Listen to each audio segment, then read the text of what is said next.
One of the great features of the Lumix BGH1 is its ability to work with anamorphic lenses. If you're shooting with a really wide anamorphic lens, like a 2x D-squeeze, then you can actually shoot utilizing the entire 4:3 aspect ratio sensor, effectively shooting in open gate.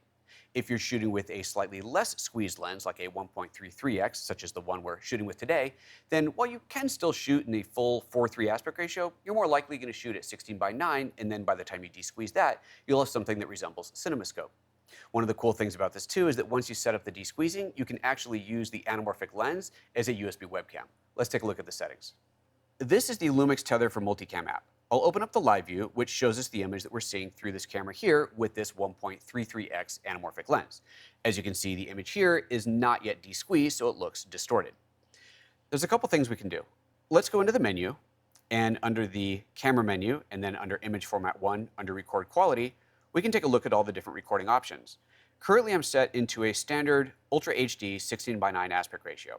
But if I scroll to the top of this list, you'll see that there's options labeled with an A for anamorphic.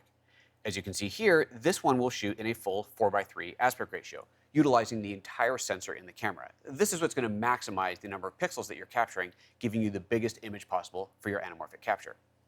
However, in this case, since I'm not shooting with an ultra-wide lens, I'm going to go ahead and leave it in 16:9 and simply change my anamorphic D-squeeze display.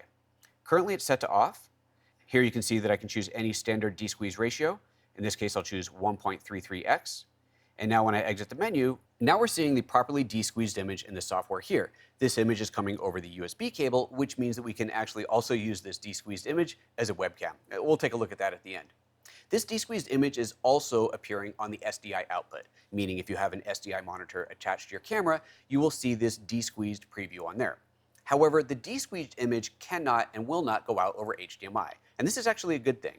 If you're using an HDMI monitor or an HDMI recorder, you certainly do not want to capture the de-squeezed image on that HDMI recorder, and any good HDMI monitor will allow you to de-squeeze on the screen itself.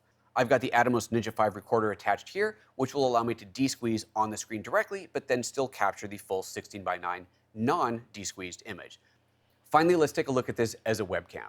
I'm going to fire up Skype over here, and incidentally, you will have to quit the Lumix Tether for Multicam software to free up that USB view to be able to use as a webcam.